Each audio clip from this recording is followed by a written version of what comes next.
Heavy clouds. Before we move on to the scientific miracle of the Qur'an, which we will cover here, we would like to ask you a question. Do you have any information about the weight of clouds? If you do not have any information, we now ask you to make an estimate of the weight of the clouds. How much do you think clouds weigh? Or let's make our question simpler.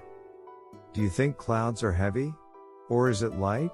Presumably your answer to this question is that clouds are extremely light. However, the Quran informs us that clouds were not as light as we see them, but extremely heavy, exactly 14 centuries ago. Now let's look at the translation of some verses on this subject. He is the one who sends the winds ushering in his mercy. When they bear heavy clouds, we drive them to a lifeless land and then cause rain to fall, producing every type of fruit. Similarly, we will bring the dead to life, so perhaps you will be mindful. Al-A'_Raf:57. As you can see, the Quran states that clouds that we thought were light 1400 years ago were not light at all, and calls them heavy clouds. What do scientists say about this? Are clouds really as heavy as the Quran reveals? As a result of research conducted in recent years, very surprising figures have been obtained on the weight of clouds.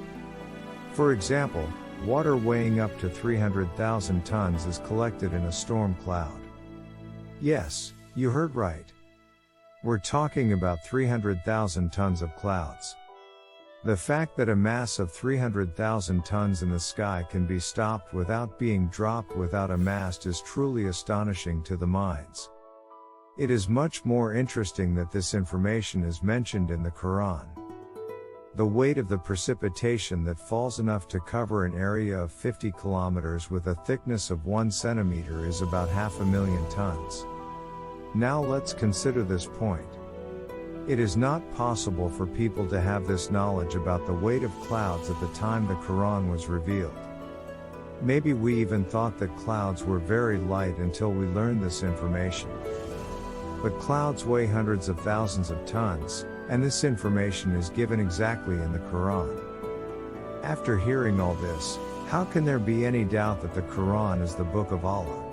If this is suspected, how can this news given by the Quran be explained? It cannot be explained in any way. There is only one explanation for the fact that the information about the weight of the clouds is mentioned in the Quran.